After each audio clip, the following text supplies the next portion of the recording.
Wait a minute, here it is. Rahaf al-Qunun is now a government-assisted refugee, and like others, she'll get a year of support and assistance from a settlement agency. But the notoriety which helped win her freedom also sets her apart.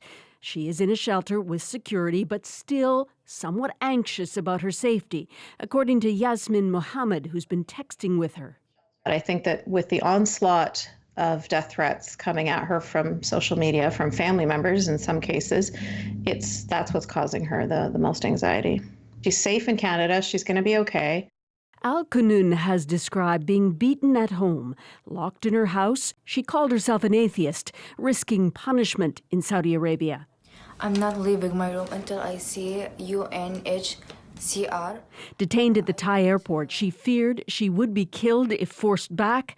The UNHCR declared her at risk, and Canada accepted that. And Canada was glad that we were able to act quickly and to offer refuge to a refugee at the request of UNHCR, and to offer refuge to a person whose life was in danger. So far, no official response from Saudi, but her very public exit will reverberate. The honor of the family is with the girls. So when a young girl in the family defies her family in this way, it's embarrassing for all the men in the family. They're going to be hearing such things as, oh, you can't even control your own women. Canada's former ambassador to Saudi says there will likely be pushback inside the country. There will probably be some families that are tightening the controls on their daughters at the moment, concerned that this is an example that they don't want them to follow.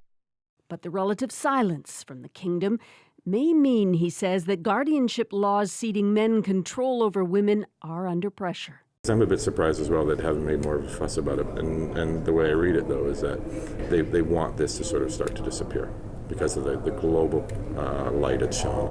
Al-Qunun's story is inspiring others and unleashing more tweets this weekend from people asking for help from Yemen, Afghanistan, and Saudi Arabia. A GoFundMe campaign has started in Canada.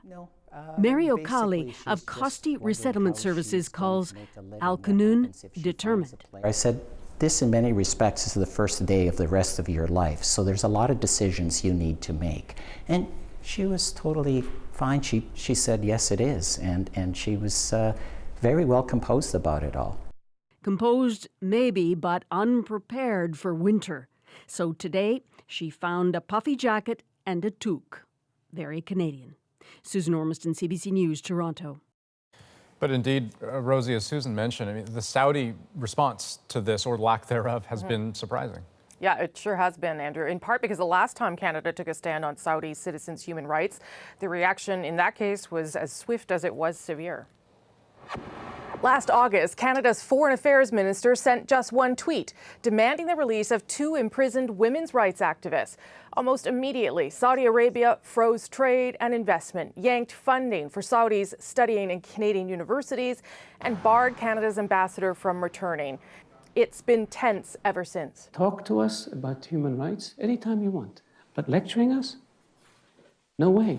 We don't take kindly to being, to having people try to punish us for believing what we say in, and we'll be firm.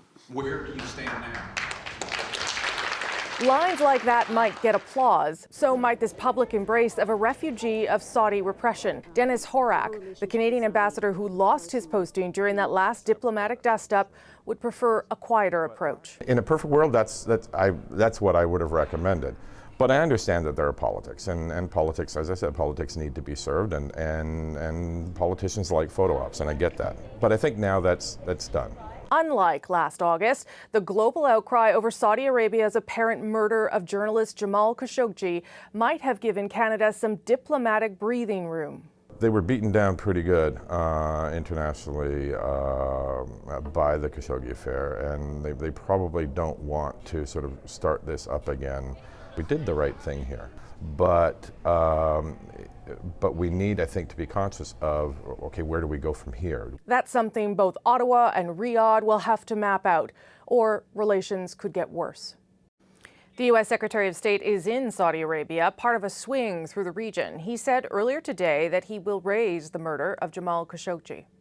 We will continue to have a conversation with the Crown Prince and the Saudis about ensuring that the accountability is full and complete with respect to the unacceptable murder of Jamal Khashoggi. Mike Pompeo has said he's seeking a, quote, credible narrative from Riyadh on what happened to the journalist. Voices in Congress have been urging the U.S. pull back some of its support for Saudi Arabia in the wake of Khashoggi's murder. The U.S. president, meanwhile, has been reluctant to criticize the kingdom.